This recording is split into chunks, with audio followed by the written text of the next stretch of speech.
Concernant le comité olympique, c'est vrai, le 14 octobre de cette année, nous sommes fin mandat et nous serons contraints d'organiser les élections. Et je peux le dire à tous les publics, à tous les sportifs, effectivement, Christian Matata est candidat à la présidence du comité olympique.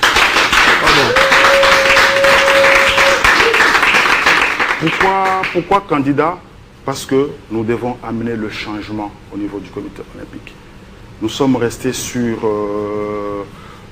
la même chose. Aujourd'hui, le sport congolais est en train de perdre sa valeur.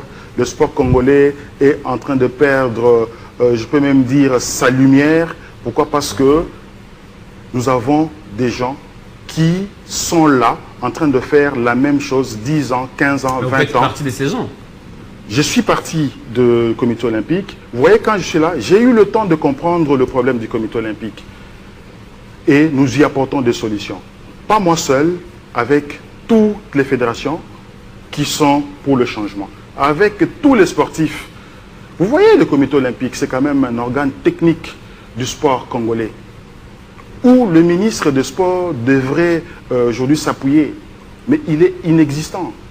On laisse aujourd'hui les ministres des Sports faire peut-être même le travail du comité olympique, parce que le comité olympique est inexistant. Merci Christian. Je voudrais qu'on revienne dans les volleyball, puisque au moment opportun, on parlera de vous, de votre vision. Je ne voudrais pas qu'on mette la charrue avant les bœufs.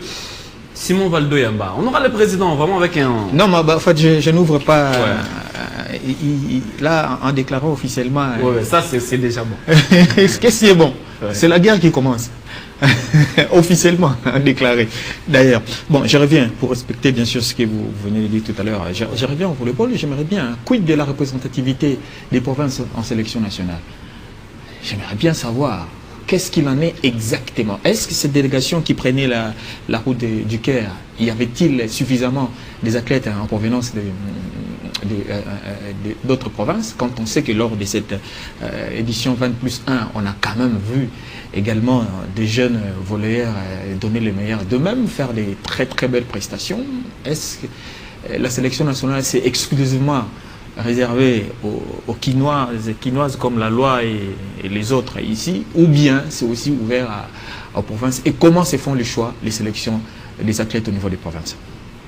Merci beaucoup Valdo. Vous savez qu'une équipe nationale, c'est une équipe qui réunit les meilleurs athlètes du pays. Ouais.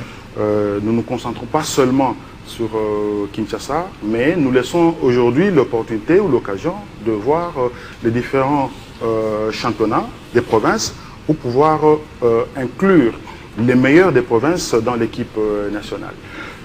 Si vous prenez la liste des athlètes qualifiés au championnat U20 en Égypte, je pense qu'il peut y avoir 5 ou 6 athlètes des provinces. Et d'ailleurs, même aujourd'hui, l'effet qu'on est parti à l'ambassade un peu en retard, c'est parce que il y a le sélectionneur national qui a demandé à ce que nous puissions lui laisser le temps de visualiser le championnat national pour voir s'il y a possibilité de trouver des joueurs susceptibles d'être parmi les athlètes de l'équipe nationale.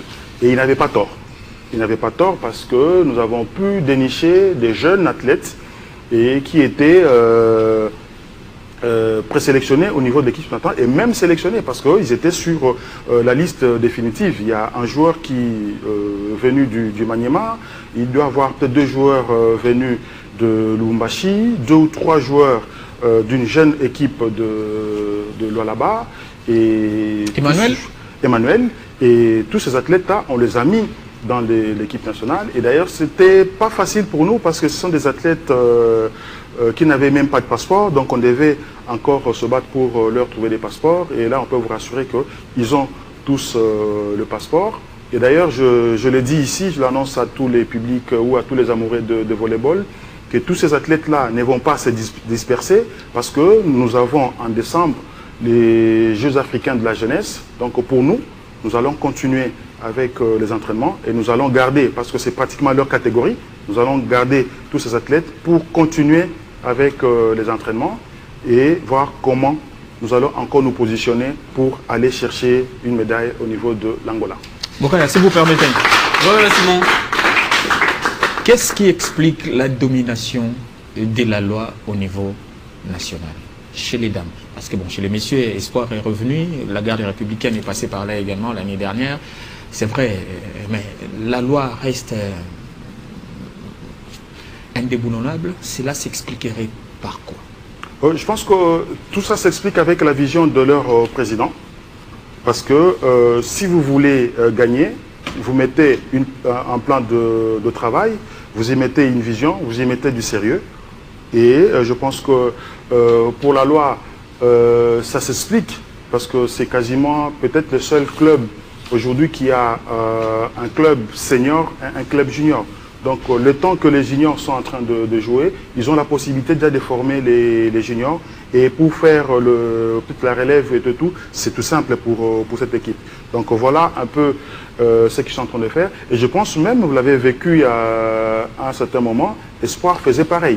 Donc quand les seniors jouaient, on avait une équipe de Nu Espoir où on était en train déjà de former les jeunes joueurs et c'était plus facile de pouvoir le ramener au niveau de seniors. La loi reste quand même un club mieux structuré et surtout avec leur club de juniors. Je pense qu'ils auront toujours la possibilité de trôner parce qu'ils ont pas mal d'athlètes et ces athlètes-là aujourd'hui nous sont bénéfiques au niveau de l'équipe nationale. Il y a les Aigles du Congo. En football, qui feront leur premier pas. La Ligue des Champions, c'est week-end déjà, c'est samedi, mais en volleyball également, c'est Paris, le seul club à avoir deux équipes dans deux sélections. Oui, c'est le seul club qui a une équipe dans une version masculine et version féminine. Et d'ailleurs, lors de la finale de la Coupe du Congo de la 21e édition, nous étions dans le stadium avec le président ou bien les tuteurs des Aigles, Didier Chimanga, qui me disait même pour son équipe, il va faire peut-être comme la loi, il va créer une équipe de jeunes pour pouvoir remplacer tous les athlètes qui sont en train de finir leur carrière. Donc je pense qu'à ce moment-là, la concurrence sera tellement rude et c'est bénéfique pour nous parce que le niveau des jeux va pouvoir augmenter. Ma question c'est comment voyez-vous sa vision sur le sport? Parce que ce n'est pas que du volleyball. Aujourd'hui, c'est une première avec le football. Son club joue pour la toute première fois les préliminaires de la Ligue des Champions. En handball, il est présent. Il est également dans le sport de combat. Il a joué même dans le sport de combat avec les taekwondo.